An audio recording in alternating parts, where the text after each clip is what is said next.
Hello, so in this short video I'm going to just give some key tips on how to get started with A-Level History coursework.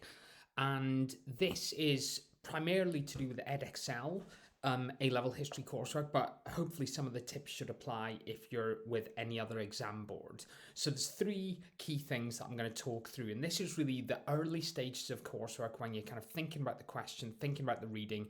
I've done another video which goes through in detail the different sections of the coursework and the writing of the coursework and the coursework mark scheme and how to kind of access the top level, which I'll link to in the description. So this is really just getting started with it, which I thought would be useful for people who are, just starting to think about it. Maybe they've just been set the question or just set some initial reading.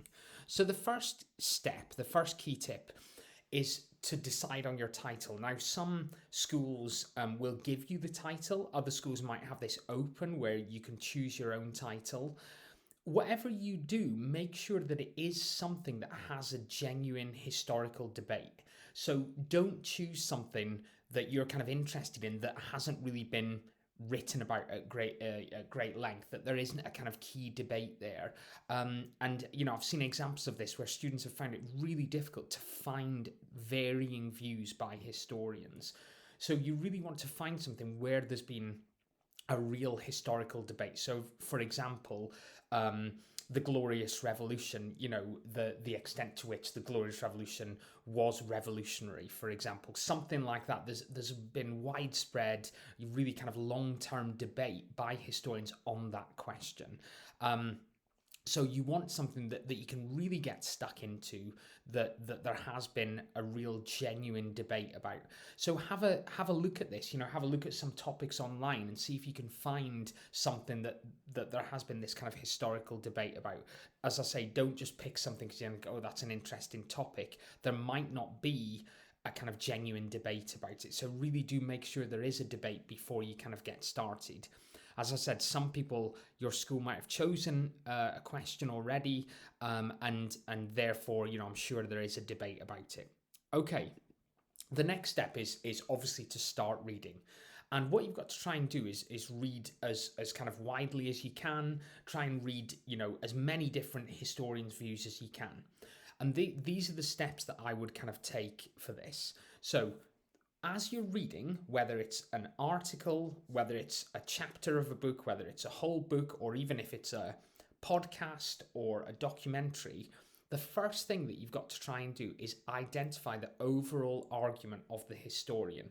What is the historian saying about the question that you are going to be writing about? What is their view on the question? So try and identify that first.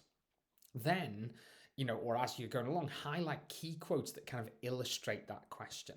And this will help you when you come to writing your course that you've got key quotes already highlighted. So what's the overall view of the historian and where are the kind of key quotes that kind of illustrate that?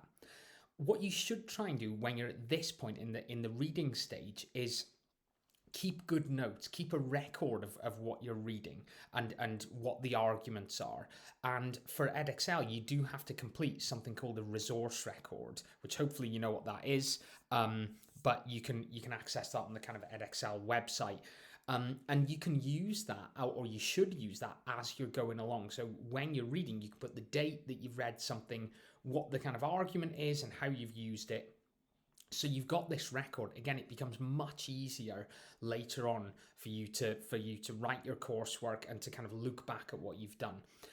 You really want to read an absolute minimum of 5 different historians' views. So for Edexcel, you need 3 key works and 2 supplementary as an absolute minimum.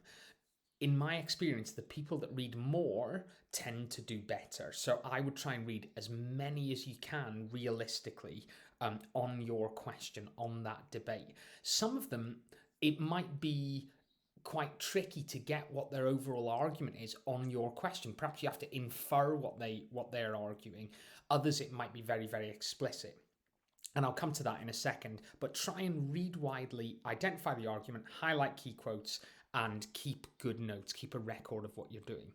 Okay, the third step is selecting your key works. So as I said, for Edexcel, you need 3 keyworks. You need to identify and select 3 keyworks.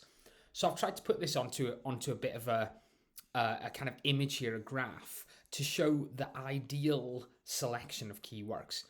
The historiographical debate there, think of that as a kind of line. And what you want is one keyword on one end of the line, another one on another end of the line, and another one somewhere in the middle. Ideally, that's what you want. What you don't want is 3 keywords that all argue the same thing. So try and select works with kind of opposing, different views. So let's say you've got your coursework is on, let's use the Glorious Revolution as an example. One historian is saying the Glorious Revolution was very revolutionary, it had a huge impact. That's historian A. Historian B is saying actually the Glorious Revolution wasn't revolutionary at all.